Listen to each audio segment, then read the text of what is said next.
भगवान शिव को प्रिय हैं ये 5 चीजें। अर्पण करने से हर मुराद होती है। पूरी सोमवार के दिन कुछ उपायों से भोलेनाथ प्रसन्न होते हैं और भक्तों के सारे दुख हर लेते हैं। शिव को कुछ चीजें बेहद प्रिय हैं और शिवलिंग पर इन्हें चढ़ाने से सारी मनोकामनाएं पूरी होती हैं। भोलेनाथ को प्रिय हैं ये चीजें। शंकर भगवान इतने भोले हैं कि वो एक लोटे जल से भी प्रसन्न हो जाते हैं। सुबह स्नान करने के बाद किसी शिव मंदिर में जाकर शिवलिंग पर जल अर्पित करने से शिव की कृपा मिलती है। शिवलिंग पर केसर अर्पित करने से व्यक्ति को सुख शांति मिलती है। वहीं शक्कर से शिवलिंग का अभिषेक करने से समृद्धि में वृद्धि होती है और दरिद्रता दूर होती है। भोलेनाथ को इत्र भी बहुत पसंद हैं।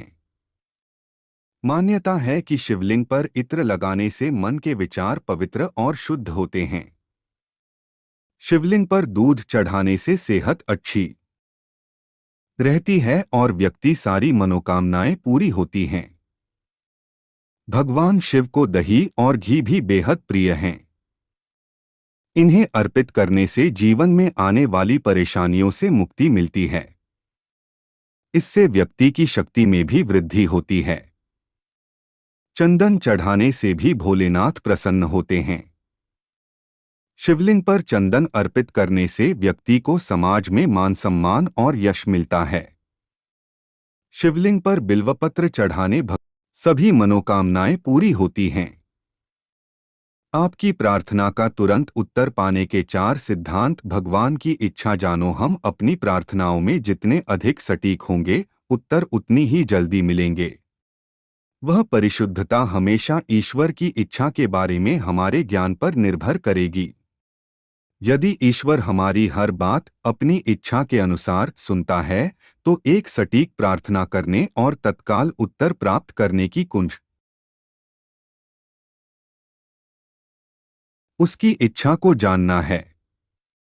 विश्वास अभी है, लेकिन जो कोई भी भगवान की इच्छा को नहीं जानता है वह आमतौर पर अपने विश्वास को वर्तमान में नहीं बल्कि भविष्य में रखेगा, जिसके परिणामस्वरूप उनकी प्रार्थनाओं के उत्तर में देरी होगी। ईश्वर की इच्छा को जानने के लिए हमें प्रतिदिन उसके साथ चलना चाहिए। प्रार्थना के माध्यम से उसके साथ घनिष्ठता के लिए समय समर्पित करना।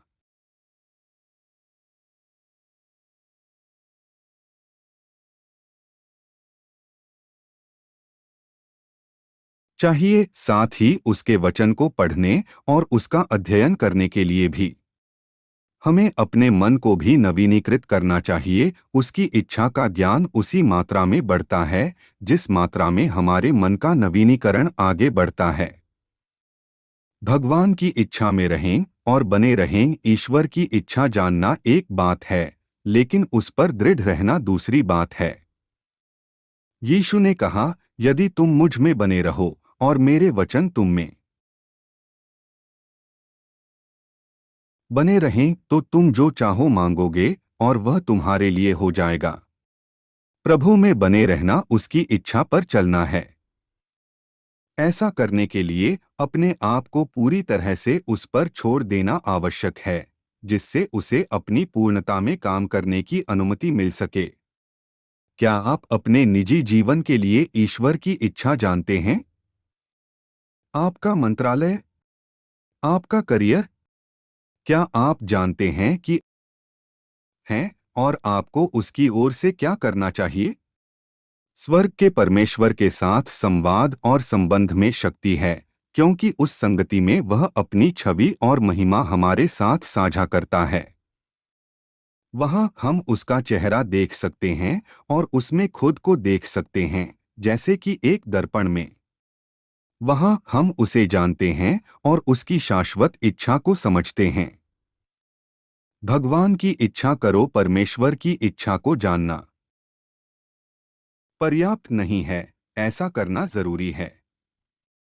यदि हम इस पर अमल नहीं करते हैं तो हम केवल धार्मिक बन जाएंगे और हमारा विश्वास कम हो जाएगा, चाहे हमारे पास कितना भी ज्ञान क्यों न हो। जब हम उसकी इच्छा पूरी करते हैं तो हम विश्वास की लय के साथ तालमेल बिठा लेते हैं। विश्वास सुनने से और सुनना परमेश्वर के वचन से आता है, लेकिन हम अपने विश्वास की अभिव्यक्ति परमेश्वर से।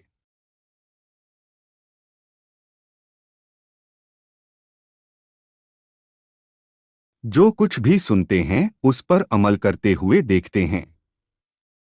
जब कोई प्राप्त या सीखे गए आध्यात्मिक ज्ञान के अनुसार कार्य नहीं करता है, तो शैतान आता है और उन्हें संदेह करने लगता है और विश्वास की लय खो जाती है।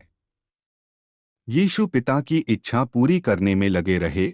वास्तव में पिता की इच्छा ही उसका दैनिक भोजन थी, जैसा कि उसने स्वयं कहा था। भगवान की इच्छा के अनुसार बोले, ईश्वर की इच्छा को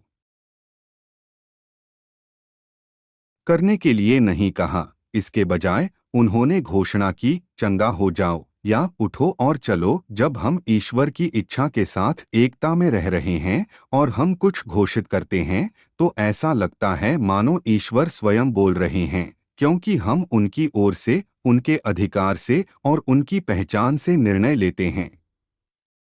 यदि आपका जीवन ईश्वर की इच्छा के इन 4 सिद्धांतों के अनुरूप है, तो आप बोलने का तात्पर्य उसकी इच्छा को घोषित करना और उस पर निर्णय देना है, जो आध्यात्मिक आदेश देने के समान है।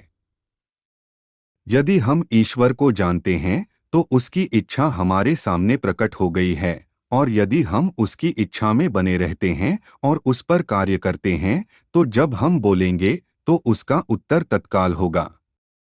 जब यीशु ने चमत्कार किए, तो उसने प्रार्थना नहीं की और भगवान से बीमारों को ठीक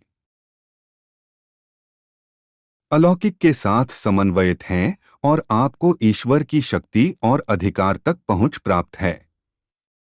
अब आपके पास वही शक्ति है जो यीशु के पास थी जब वह पृथ्वी पर थे, अपने नाम पर कार्य करने के लिए।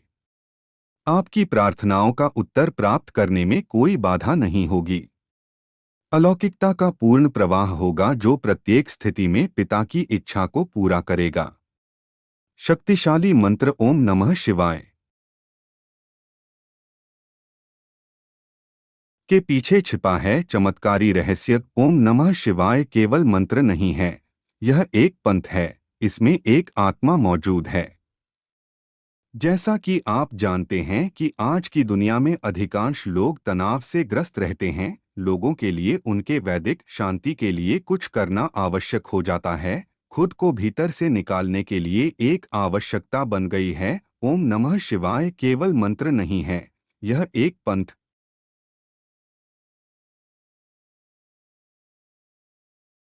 है। इसमें एक आत्मा मौजूद है। यह मंत्र आत्मा के माध्यम से आत्मा की शुद्धि करता है। ओम नमः शिवाय सिर्फ आवाज है, तरंग है, जीवन की तरंग। आप इसे एक औषधीय गीत भी कह सकते हैं। आप इसे आत्मा गीत का भी नाम दे सकते हैं। इसे नाम दें, लेकिन नमः शिवाय से निकलने वाली मधुर आवाज किसी भी विशेषण से संबोधित नहीं है। एक ध्वनि की भांति संपूर्ण शक्ति का वास है। शब्द 3 अक्षरों से मिलकर बना है, अउम, जिसमें से अ का अर्थ है उत्पन्न होना, उ का अर्थ है विकास और म का अर्थ है मौन अवस्था में आ जाना, यानी कि ब्रह्मलीन हो जाना। इसके बाद आने वाले शब्द हैं नमः शिवाय, जिनका मतलब होता है भगवान शिव को नमस्कार। शैव और सिद्ध परंपरा में शिव के 5 तत्वों का बोध इस प्रकार किया गया है। प्रतिनिधित्व करता है। मह ध्वनि पानी का प्रतिनिधित्व करता है। शी ध्वनि आग का प्रतिनिधित्व करता है। वा ध्वनि प्राणिक हवा का प्रतिनिधित्व करता है। यह ध्वनि आकाश का प्रतिनिधित्व करता है। इस प्रकार इन शब्दों का कुल अर्थ है कि सार्वभौमिक चेतना एक है। नमः शिवाय मंत्र हिंदू धर्म में सबसे प्रसिद्ध मंत्र है। नमः शिवाय मंत्र का महत्व इस प्रकार समझा जा सकता है कि यह सभी की जीवा पर अक्सर रहता ही है। इस मंत्र को पंचाक्षर मंत्र भी कहा जाता है। हम लोग इस मंत्र को रोज सुनने के आदी है, परंतु यह मंत्र सामान्य होकर मामूली नहीं है, बल्कि अपने साथ कई सारी शक्तियों को समाहित किए हुए है। कहा जाता है कि इस मंत्र में संपूर्ण ब्रह्मांड की शक्ति का वास है। नमः शिवाय मंत्र के चमत्कार के बारे में शिव पुराण में उल्लेख किया गया है कि इस चमत्कारी मंत्र में इतनी शक्ति समाहित है जो संपूर्ण मनुष्य जाति के दुखों और कष्टों को दूर करने में सक्षम है। साथ ही शिव पुराण में इस चमत्कारिक मंत्र को शरणाक्षर मंत्र का कहा गया है। भगवान शिव इस धरती पर एक अग्नि स्तंभ के रूप में प्रकट हुए थे। यह अग्नि स्तंभ जब धरती पर प्रकट हुआ तो उस समय स्तंभ के 5 मुख थे। ये 5 मुख पंच तत्वों पृथ्वी, अग्नि, आकाश, जल और वायु से बने थे। इसके प्रकट होते ही सबसे पहले शब्द की उत्पत्ति मानी जाती है। इसके बाद बाकी 5 शब्द नमः शिवाय की उत्पत्ति उन 5 मुखों से हुई। तभी से नमः शिवाय मंत्र की महिमा के बारे में संसार को ज्ञात हुआ और यह मंत्र जीवन का एक अभिन्न बन गया। नमः शिवाय मंत्र का प्रतिदिन जाप करने से भक्तों की सभी मनोकामनाएं पूर्ण होती हैं। इस मंत्र जाप से शरीर संबंधी सभी विकार समाप्त हो जाते हैं। इससे आत्मीय और मानसिक शांति और स्थिरता प्राप्त होती है। आभामंडल में सकारात्मक ऊर्जा का प्रवाह बढ़ने लगता है। ईश्वर से निकटता महसूस करता है। नमः शिवाय मंत्र आध्यात्मिक क्रियाकलापों में रुचि बढ़ने लगती है। काल और मृत्यु के भय से मुक्ति का प्रतीक है। ये मंत्र भगवान शिव के सबसे प्रभावशाली मंत्र नमः शिवाय का जाप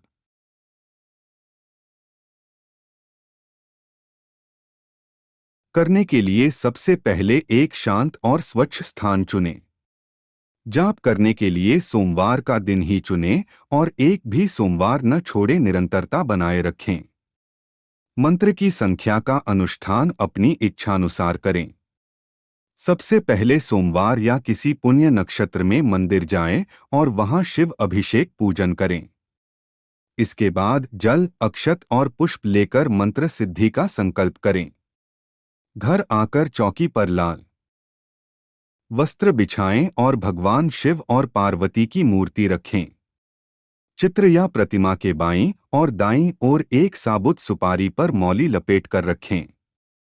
तांबे के लोटे में जल रखें, घी का दीपक और धूप जलाएं। शिव जी का पूजन पंचविधि से करें, फिर तिलक, अक्षत और नैवेद्य चढ़ाएं। इसके उपरांत जप के लिए आसन पर बैठे माला को मस्तक से लगाएं और जप आरंभ करें। ध्यान रहे कि मंत्रों का जाप तय की गई संख्या और दिन पर पूर्ण करें। इसके बाद जप का दशांश हवन करना होता है। यदि हवन का सामर्थ्य न हो तो उतने ही मंत्र का जाप और करें। फिर तर्पण करना